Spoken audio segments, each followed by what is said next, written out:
வருஷம் 365 நாளும் கிரிவலம் வந்துட்டு தான் இருக்காங்க. என்னன்னா இதெல்லாம் ஒரு கோவில் தான் அனுமதி கொடுக்குது எல்லாரையும் உள்ள வர்றதுக்கு. ஒரு கோவில் அனுமதி கொடுக்கலன்னா யாரும் வந்து அந்த கோவிலுக்கு போகணுங்கிற எண்ணமே வராது. திருவண்ணாமலை கோவிலில் இத்தனை ஆயிரம் பேர், இத்தனை லட்சம் பேர் உள்ள வரவும், இவ்வளோ காத்திருப்பு, இவ்வளோ பேர் காத்திருந்து அந்த தெய்வத்தை பார்க்குறதும், இது அப்படியே நிலைமை கொஞ்சம் தலையில மாறி இருக்கிறதுக்கு அதுக்கு அந்த தெய்வம் தான் காரணம். ஸோ அவர் அனுமதி கொடுத்ததுனால தான் இத்தனை பேரும் உள்ளே வர்றாங்க. நீங்கள் சொன்ன மாதிரி நிறைய பிரதான கோயில்கள் அந்த மாதிரி இருக்குது. எந்நேரமும் கூட்டம் இருக்கிற மாதிரி திருப்பதி மாதிரியான ஸ்தலங்கள், அந்த மாதிரியான ஸ்தலத்தில் திருவண்ணாமலையும் ஒன்று. இது இப்போ ஒரு ரீசெண்டாக, இப்போ குறிப்பாக அந்த கொரோனாக்கு அப்புறம் பார்த்தீங்க அப்படின்னா நிறைய பேர் படையெடுக்க ஆரம்பிச்சிட்டாங்க அந்த கோவிலில். இது வந்து சரியா தப்பா அப்படின்னா, அந்த கோவிலோட அனுமதி இல்லாமல் யாரும் வரப்போகிறது இல்லை. ஆனால் போனால் என்ன பண்ணணும்னு ஒன்று இருக்குது. நம்ம போகிறோம், அங்கே பிரதானமாக இருக்கக்கூடியது வந்து கிரிவலம் பண்ணுறது. இதுக்கு நேரம் காலகட்டம் இருக்கான்னா உண்மையிலே கிடையாது. எப்போ வேணாலும் கிரிவலம் பண்ணலாம்.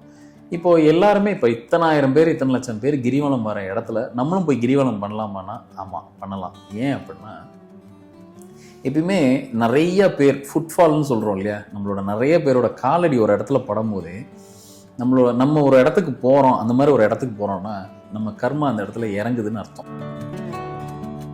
இப்போது கிரிவலம் வரோம், நம்ம திருவண்ணாமலையில் கிரிவலம் வரோம், கிளாக் வைஸில் கிரிவலம் வரோம் அப்படின்னா இத்தனை ஆயிரம் பேர், இத்தனை லட்சம் பேர் ஒரே நேரத்தில் இப்படி கிரிவலம் வரும்போது, இங்கே பொதுவாகவே இயற்பியலோட விதியே என்ன அப்படின்னா, நீங்கள் ஒரு விஷயத்த, ஒரு ஆப்ஜெக்ட் இப்படி ஸ்டேஷ்னரியாக இருக்கிறதுக்கும் இப்படி சுழற்சியில் இப்படி சுற்றி வரும்போது அதில் ஒரு எனர்ஜி கிரியேட் ஆகும், ஒரு ஃப்ளக்ஸு கிரியேட் ஆகும்.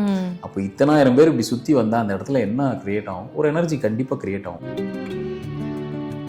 திருவண்ணாமலையே நீங்கள் உள்ளே போயிட்டு வெளியில் வந்தாலே புண்ணியம். கண்டிப்பாக முதல்ல போயிட்டு வரதே பெரிய புண்ணியம். அதை தாண்டி அங்கே இருக்கக்கூடிய எல்லா ஜீவ சமாதியுமே வந்து ஈக்குவல் பவரோட தான் இருக்குது. அதனால் ஒரு ரமண மகரிஷி ஆசிரமம் ஆகட்டும், ஒரு விசிறி சாமியாரோட ஆசிரமம் ஆகட்டும், இதெல்லாம் போய் பார்த்துட்டு வர்றது, அங்கே போய் உட்காந்து கொஞ்சம் நேரம் அமைதியாக உங்கள் சோல் அந்த இடத்துல உட்காந்து கிரவுண்டிங்காக உட்காந்து தியானம் பண்ணிட்டு வர்றதே அதுவே பெரிய புண்ணியம்.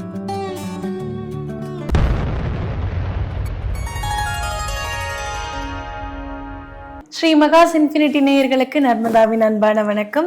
நம்மளுடைய சேனல்ல தொடர்ந்து பல்வேறு விதமான நியூமராலஜி சம்பந்தமாகவும் ஆன்மீகம் சம்பந்தமான பதிவுகள் பார்த்துட்டு இருக்கோம்.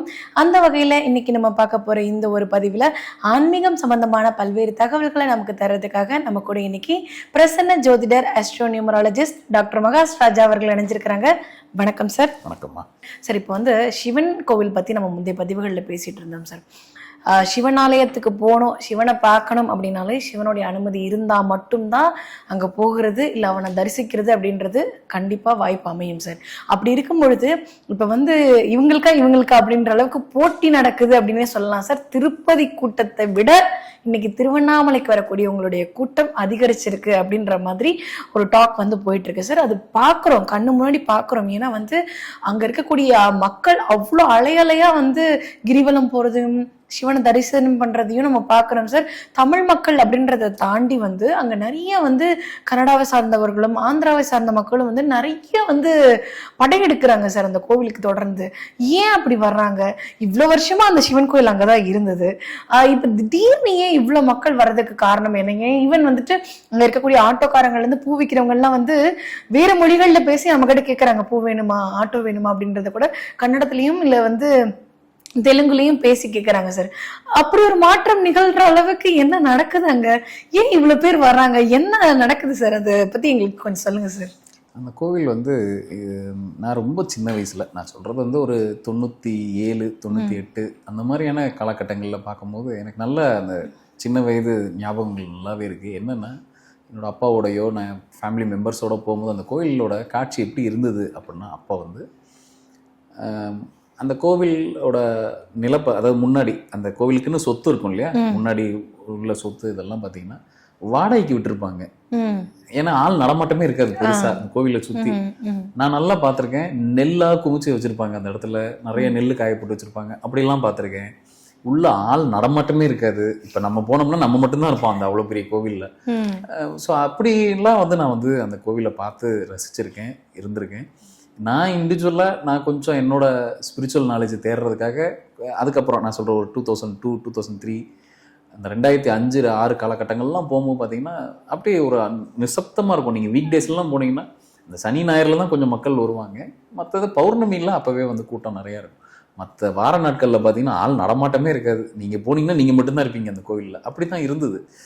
இன்னைக்கு என்னன்னா ஒரு ஒரு திடீர் செய்தி காரணமா அப்படிங்கிற மாதிரி நிறைய பேர் எங்கெங்க இருந்தாலுமோ கேள்விப்பட்டு எனக்கு இது நடந்துருச்சு, உனக்கு இது இல்லை என்னன்னே தெரியாம அவங்களே அவங்கள நம்ப வச்சுட்டு வராங்க. ஏன்னா வந்து ஒரு தெலுங்கு ஆக்டர் வந்துட்டு இந்த மாதிரி எனக்கு இந்த கோவிலுக்கு போயிட்டு வந்ததுக்கப்புறம் வந்து எனக்கு இருந்த மிகப்பெரிய ஃபினான்ஷியல் ப்ராப்ளம் வந்து ஒரே நாள்ல சால்வ் ஆயிடுச்சு அப்படின்ற மாதிரி ஒரு இன்டர்வியூல வந்து சொல்லியிருந்தாரு.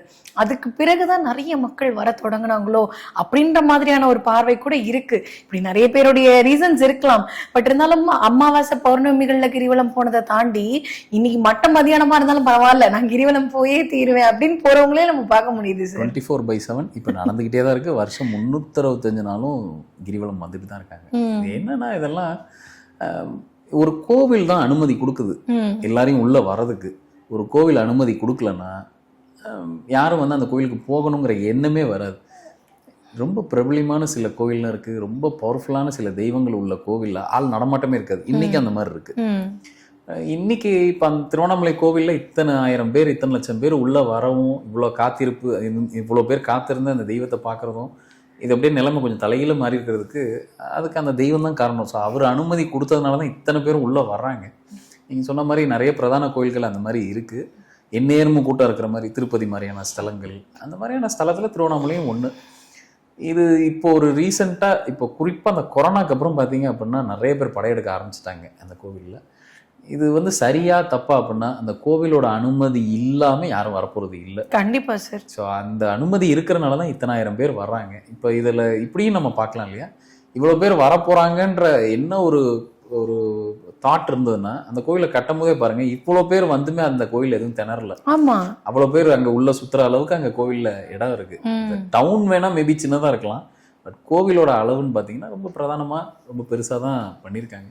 சில கோவில்கள் சில காலகட்டத்துக்கு அப்புறம் மக்களை ஈர்த்துரும், தன்னை வந்து பார்க்குற மாதிரி.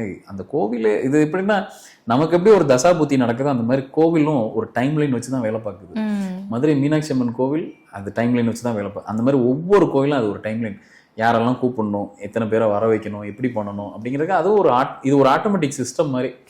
ஸோ இதையும் நம்ம ஏற்றுக்கிட்டு தான் ஆகணும். என்ன இப்போ முன்ன மாதிரி நம்மளால போயிட்டு ஒரு ஈஸியாக உள்ளே போய் தரிசனம் பார்க்க முடியல. சரி, இனிமே திருவண்ணாமலை கோவில் யாரெல்லாம் போகலாம், எல்லாரும் போகலாம், அதில் மாற்று கருத்தே இல்லை. ஆனால் போனால் என்ன பண்ணணும்னு ஒன்று இருக்குது. நம்ம போகிறோம், அங்கே பிரதானமாக இருக்கக்கூடியது வந்து கிரிவலம் பண்ணுறது. இதுக்கு நேரம் காலகட்டம் இருக்கான்னா உண்மையிலே கிடையாது, எப்போ வேணாலும் கிரிவலம் பண்ணலாம். இப்போ எல்லாருமே இப்போ இத்தனை 1000 பேர், இத்தனை லட்சம் பேர் கிரிவலம் வர இடத்துல நம்மளும் போய் கிரிவலம் பண்ணலாமான்னா ஆமாம் பண்ணலாம். ஏன் அப்படின்னா எப்பயுமே நிறைய பேர் ஃபுட்ஃபால்னு சொல்கிறோம் இல்லையா, நம்மளோட நிறைய பேரோட காலடி ஒரு இடத்துல படும்போதே நம்ம ஒரு இடத்துக்கு போகிறோம், அந்த மாதிரி ஒரு இடத்துக்கு போகிறோம்னா நம்ம கர்மா அந்த இடத்துல இறங்குதுன்னு அர்த்தம். நம்மளை அறியாமல் இறங்கும். எப்படின்னு பார்ப்போம். இப்போது தமிழ்நாட்டில் நிறைய திருவிழாக்கள் உண்டு, குறிப்பாக தேர் திருவிழா இந்த மாதிரிலாம் உண்டு. எதுக்கு இத்தனை மக்கள் போய் இப்போ வருஷம் அழகர் ஆற்றுல இறங்குறாரு, இதில் என்ன பிரமாதம் இருக்குது அப்படின்னு பார்த்தா வருஷம் போய் நம்ம ஆளுங்க போய் பார்க்க போகிறாங்க. காரணம், அப்படி நிறைய பேர் ஒரு இடத்துல கூடுனா என்ன நடக்கும்னா நம்மளோட அதாவது ரொம்ப காலமாக இருக்கக்கூடிய பிரச்சனைகள் பார்த்தீங்கன்னா அந்த மாதிரி ஒரு கூட்டத்துக்குள்ளே போயிட்டு வந்ததுக்கப்புறம் இப்போ எனக்கு கொஞ்சம் ரிலாக்ஸாக இருக்குது, எனக்கு ஒரு நல்ல நியூஸ் வருது. குறிப்பாக பார்த்தீங்கன்னா சங்கரன் கோயிலில் தபசுன்னு ஒரு ஆடி தபசுன்னு சொல்லுவாங்க, அதெல்லாம் பார்த்தீங்கன்னா 10,000 பேர் வருவாங்க. அப்படி ஒரு இடத்துல நம்ம போயிட்டு வரும்போது பார்த்தீங்கன்னா நம்ம கர்மா கண்டிப்பாக கிளென்ஸ் ஆகும். அப்படி போயிட்டு பொதுவாக அந்த க்ரௌடுக்குள்ளே போயிட்டு வரோம் அப்படின்னா நமக்கே எதுக்குடா போகணும் அப்படின்ற ஒரு ஃபீல் தானே சார் வருது. அது எப்படி சார் கர்மா வந்து கலையக்கூடிய ஒரு சக்தியாக மாறும்? நிச்சயமா நிறைய பேர் வந்து ஒரு மித்தமாக ஒரு பிரார்த்தனையை வைக்கும் போது அந்த இடத்துல பவர் அதிகமாக இருக்கும். இப்போ பாருங்க, நவகிரகத்துக்கு கோவில் இருக்கு, எந்த இடத்துல இருக்கு? நம்ம கும்பகோணம் சுத்தி இருக்கக்கூடிய இடங்கள்ல. ஆனா எல்லா ஊர்லயும் நவகிரகத்துக்கு கோயில் இருக்கு. நீங்க சென்னை எடுத்துக்கிட்டாலும் ஏன் இங்க எல்லாரும் வரதில்லை, ஏன் கும்பகோணத்துக்கு எல்லாரும் தேடி போறாங்கன்னா நிறைய பேர் அந்த இடத்துக்கு வந்து அங்க அந்த இடம் பாத்தீங்கன்னா ஏற்கனவே அந்த நிறைய பேர் ஒரே ராகு கேது தோஷம் இருக்குன்னா ஒரு குறிப்பிட்ட கோவிலுக்கு நிறைய பேர் அந்த ஒரே கருத்தோட அங்க வந்து நிறைய பிரார்த்தனை பண்ணியிருப்பாங்க. நீங்க போய் நிக்கும் போது அந்த தெய்வம் உயிர் போட அங்க நிக்கும் ரெடியா. அதனாலதான் திருப்பி ரிப்பீட்டடா அங்க போறது. நீங்க இந்தியா ஃபுல்லா பாத்தீங்கன்னா எல்லா ஸ்டேட்லயும் நவகிரகத்துக்கு கோவில் இருக்கு, நிறைய ஊர்கள்ல. இப்ப கோயம்புத்தூர் எடுத்துட்டீங்கன்னா அங்கேயும் இருக்கு. அப்படி போகலாமான்னா தாராளமாக போகலாம். ஆனால் இந்த மாதிரி நிறைய பேர் ஃபுட்ஃபால், நிறைய பேர் வந்துட்டு போகிற இடத்துக்கு திருப்பி நம்ம போகும்போது அந்த இடத்துல ஒரு எனர்ஜி ஃப்ளக்ஸ் ஃபார்ம் ஆகும். அதை எக்ஸ்பீரியன்ஸ் பண்ணுறதுக்காக தான் நம்ம போகிறோம். ஸோ நிச்சயமாக நம்ம கர்மா கழியும். எப்படின்னு பார்ப்போம். இப்போது கிரிவலம் வரோம், நம்ம திருவண்ணாமலையில் கிரிவலம் வரோம், கிளாக் வைஸில் கிரிவலம் வரோம் அப்படின்னா இத்தனை ஆயிரம் பேர் இத்தனை லட்சம் பேர் ஒரே நேரத்தில் இப்படி கிரிவலம் வரும்போது இங்கே பொதுவாகவே இயற்பியலோட விதியே என்ன அப்படின்னா, நீங்கள் ஒரு விஷயத்த ஒரு ஆப்ஜெக்ட் இப்படி ஸ்டேஷ்னரியாக இருக்கிறதுக்கும் இப்படி சுழற்சியில் இப்படி சுற்றி வரும்போது அதில் ஒரு எனர்ஜி கிரியேட் ஆகும், ஒரு ஃப்ளக்ஸ் கிரியேட் ஆகும். அப்போ இத்தனாயிரம் பேர் இப்படி சுற்றி வந்தால் அந்த இடத்துல என்ன கிரியேட் ஆகும்? ஒரு எனர்ஜி கண்டிப்பாக கிரியேட் ஆகும். ஒரு ஸ்பிரிச்சுவல் எனர்ஜி உங்களால் உணர முடியும். நீங்கள் எத்தனை பிறவி எடுத்திருக்கீங்களோ அத்தனை பிறவி ஆன்மாக்களும் உங்கள் பின்னாடியே ட்ராவல் ஆகும் அந்த கிரிவலத்தில். சில ஆன்மா என்ன பண்ணும், சரி இந்த கிரிவலம் வந்துட்டோம் இல்லையா, அதோட அந்த நெகட்டிவ் எனர்ஜியை கிளியர் பண்ணிடும். இல்லை நமக்கு அந்த பழைய பிறவியில் உண்டான அந்த நெகட்டிவ் விஷயங்கள் இருக்கு இல்லையா, அதெல்லாம் அன்றைக்கே கட் டவுன் பண்ணிடும். இப்போ நம்ம நிறைய பிறவி கடந்து தான் வந்திருப்போம். இப்போ ஒவ்வொரு முறையும் கிரிவலம் போகும்போது ஒவ்வொரு பிறவிக்கான நெகட்டிவ் தாட்ஸ் வெளியில் போயிடும். இது போயிடுச்சுனாலும் நம்ம ரெஃப்ரெஷ்டாக ஃபீல் பண்ணுவோம் இல்லையா, அடுத்து இந்த பிறவிக்கு என்ன தேவையோ அதை மட்டும் ப்ரெசென்ட்டில் பார்க்க ஆரம்பிப்போம். அதுக்காக தான் கிரிவலம் போகிறோம். ஸோ இதை புரிஞ்சுக்கிட்டு நம்ம போனோம்னாலே போதும். இன்னொன்று, அங்கே நிறைய சாதுக்கள், குருமார்கள், சன்னியாசிகள், இவங்களோட ஜீவ சமாதி நிறையா இருக்கும். பிரதானமான விஷயம் என்னென்னா, கிரிவலம் போகிறது மட்டும் இல்லாமல் அந்த மாதிரி இன்னைக்கு லைவ்ல இருக்கக்கூடிய நிறைய சன்னியாசிகள் இருக்காங்க, அவங்கக்கிட்ட ஆசீர்வாதம் வாங்கிக்கலாம். அவங்களோட பிளெஸ்ஸிங்ஸோடு நீங்கள் போய் பாருங்கள். நீங்கள் ஒவ்வொரு முறையும் போயிட்டு வந்ததுக்கப்புறம் உங்களோட லைஃபோட ட்விஸ்ட் அண்ட் டர்ன்ஸை நல்லா கிரகிச்சு பாருங்கள். ஒரு நோட் புக் போட்டு எழுதி பாருங்கள். திருவண்ணாமலை போகிறீங்க, அண்ணாமலையாரை வணங்குறீங்க, உண்ணாமலை தயாரை வணங்குறீங்க, இதோடு சேர்த்து நீங்கள் இந்த ஒரு சித்தரையோ இல்லை இந்த ஒரு மகரிஷியோ நீங்கள் கண்டிப்பாக தொட்டுட்டு வந்தீங்க அப்படின்னா உங்களுடைய வாழ்க்கை நல்லா இருக்கும். அப்படின்னா திருவண்ணாமலையில் தொட வேண்டிய ஒரு ஸ்தலம் இல்லை ஒரு நம்ம பாதம் பட வேண்டிய இன்னொரு இடம் அப்படின்னா எதை சொல்லுவீங்க சார்? திருவண்ணாமலையே நீங்கள் உள்ளே போயிட்டு வெளியில் வந்தாலே புண்ணியம். கண்டிப்பாக முதல்ல போயிட்டு வரதே பெரிய புண்ணியம். அதை தாண்டி அங்கே இருக்கக்கூடிய எல்லா ஜீவ சமாதியுமே ஈக்குவல் பவரோட தான் இருக்குது. அதனால் ஒரு ரமண மகரிஷி ஆசிரமம் ஆகட்டும், ஒரு விசிறி சாமியாரோட ஆசிரமம் ஆகட்டும், இதெல்லாம் போய் பார்த்துட்டு வர்றது, அங்கே போய் உட்காந்து கொஞ்சம் நேரம் அமைதியாக உங்கள் சோல் அந்த இடத்துல உட்காந்து கிரவுண்டிங்காக உட்காந்து தியானம் பண்ணிட்டு வர்றதே அதுவே பெரிய புண்ணியம். அதுக்கு முதல்ல அனுமதி கிடைக்குதான்னு பாருங்கள். ஒன்று, நீங்கள் சொல்கிற மாதிரி நிறைய பேர் அந்த மாதிரி வீட்டு பிரச்சனைக்காக இங்கே சன்னியாசம் எடுத்துகிட்டு இருக்கிறவங்க நிறைய பேர் இருக்காங்க. அப்போ நம்ம யாரும் தெரியாதனமா நம்ம ஆசீர்வாதம் வாங்கிடக்கூடாதுல்ல சார். அப்படின்னா எதுவுமே வேணான்னு உட்காந்துருக்கவங்கள்ட்ட தாராளமாக நீங்கள் ஆசீர்வாதம் வாங்கலாம். இதில் சரியான ஆட்கள், சரியில்லாத ஆட்கள், நீங்கள் சரியான ஆளாக இருக்கும் போது உங்களுக்கு எந்த எனர்ஜி தேவையோ அந்த எனர்ஜி தான் கூப்பிட்டு உங்களை பிளெஸிங் பண்ணும். Super sir. நீங்கள் தப்பான ஒரு எனர்ஜியில் இருக்கீங்கன்னா நிச்சயமாக உங்களுக்கும் அதே மாதிரி ஒரு ஐயாச்சாமி தான் இது தப்பில் வருவார். இந்த லாஜிக் புரிஞ்சுக்கிட்டோம்னா போதும். Okay sir. இப்போ பாருங்க, நீங்கள் நிறைய உட்காந்து தியானம் பண்ணுறீங்க அப்படின்னா உங்கள் உடம்புல என்ன நடக்கும் அப்படின்னா தெய்வ நிலை கூடும். நம்மளோட அந்த என்ன சொல்கிறது, நம்மளோட அந்த சோம்பேறித்தனம் மற்ற விஷயங்கள் எல்லாம் குறைய ஆரம்பிக்கும். தெய்வ நிலை கூடுறதுன்னா என்ன, உங்கள் பீனியல் கிளாண்ட் ஓப்பன் ஆக ஆரம்பிக்கும். இது நிறைய காலம் நம்ம தவம் பண்ணிக்கிட்டே வரணும், தியானம் பண்ணிக்கிட்டே வரணும். அதுவும் ஒன்று தான், ஒரு குருக்கிட்ட போய் ஆசீர்வாதம் வாங்குறதும் ஒன்று தான். இது ரெண்டும் ஈக்குவல் பார்ட். அப்போ எது ஈஸினா, ஒரு குரு கிட்ட விழுந்து நமஸ்காரம் பண்ணுறது தான் ரொம்ப நம்ம உட்காந்து காலங்காலமாக. ஏன்னா நம்ம எல்லாரும் ஒரு ஃபாஸ்ட் லைஃப்பில் வாழ்ந்துட்டு இருக்கோம். டெய்லி காலையில் எப்போ எந்திக்கிறோம், எப்போ ஓடுறோம், எப்போ தூங்குறோம்னு தெரியாத அளவுக்கு ஓடிட்டு இருக்கோம். இன்றைக்கி எல்லாரும் வேலையை விட்டுட்டு ஒரு 10 நாள் தியானம் பண்ண முடியுமான்னா அது ப்ராக்டிக்கலி பாசிபிள் இல்லை. ஆனால் நமக்குன்னு ஒரு நாளை ஒதுக்கி ஒரு குருமார்கிட்ட போய் நம்மளால் நிச்சயமாக ஒரு பிளெஸிங்ஸ் வாங்க முடியும். நீங்கள் இதுக்கு பதிலாக இதை செஞ்சு பாருங்கள். அதுக்கப்புறம் நீங்கள் டெய்லி ஒரு 5 நிமிஷமோ 10 நிமிஷமோ உங்கள் நேரத்துக்கு ஏற்ற மாதிரி தியானம் பண்ணி பாருங்கள். அப்படி மெய்ப்பிக்கும். ஸோ அதுக்கு தான் நமக்கு திருவண்ணாமலை தேவை. ரெண்டாவது, இது ஒன்றும் புதுசான ஒரு விஷயம் இல்லை.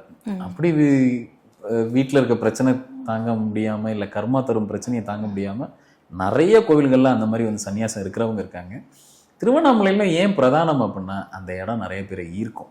அதனாலே ரொம்ப பேர் அதில் வந்தவங்க நிறைய பேர் அங்கேயே தங்கிடுறாங்க, போக மாட்டேங்கிறாங்க. இதில் இன்னொன்று, சில பேர் நாங்கள் நிறைய முறை நான் போகிறதுனால அங்கே இந்த கிரிவல பாதையில் சில பேர் சில காலகட்டத்துக்கு மட்டும் தங்கிருந்து திருப்பி ப்ராக்டிக்கல் லைஃபுக்கு போயிடுறாங்க. அவங்களோட தினசரி லைஃபுக்கு போயிடுறாங்க. கொஞ்சம் காலகட்டம், ஒரு 3 மாதமோ 6 மாதமோ அந்த லைஃப்பை விட்டுட்டு இங்கே கொஞ்ச நாள் இருந்துட்டு தன்னை, ஏன்னா நீங்கள் எதுவும் வேணான்னு உட்காந்துட்டிங்கன்னா முதல்ல நீங்கள் என்ன பண்ணுறீங்கன்னு தோணும். நம்ம எது பின்னாடி ஓடிட்டுருக்கோம், சொத்து பின்னாடி ஓடுறோமா, எதை பாதுகாக்க ஓடிட்டுருக்கோம், எந்த உறவை பாதுகாக்க ஓடிட்டுருக்கோம், நமக்கு ஒரு புரிதல் வரும். அமைதியாக உட்காந்தா தான் நமக்கு புரிதல் வரும். அதாவது எல்லாம் சொன்ன மாதிரி சுட்ட பின்னதுக்கு அப்புறம் தான் நமக்கு ஞானின்ற பட்டமே கிடைக்கும். அந்த மாதிரி அங்கே நிறைய ஞானிகள் இருக்காங்க. நீங்கள் நல்ல எண்ணத்தோடு போகும்போது சரியான ஒரு குரு உங்களுக்கு வந்து நிச்சயமாக அங்கே ஆசீர்வாதம் கொடுப்பாரு. கண்டிப்பாக சரி. நான் வந்து திருவண்ணாமலைக்கு படையெடுக்கக்கூடியவங்களுக்குலாம் வந்து சிவனுடைய அருளும் அங்கே இருக்கக்கூடிய பாசிட்டிவ் எனர்ஜியும் கேரி பண்ணிட்டு வரணுன்ற விருப்பம் இருக்கும். அதுக்கான வழிமுறைகள் என்னன்றதை ரொம்ப தெளிவாக சொல்லியிருக்கீங்க சார். கண்டிப்பாக பார்க்கக்கூடிய நேயர்களுக்கு ரொம்ப யூஸ்ஃபுல்லாக இருக்கும் நம்புகிறோம். ரொம்ப நன்றி சார்.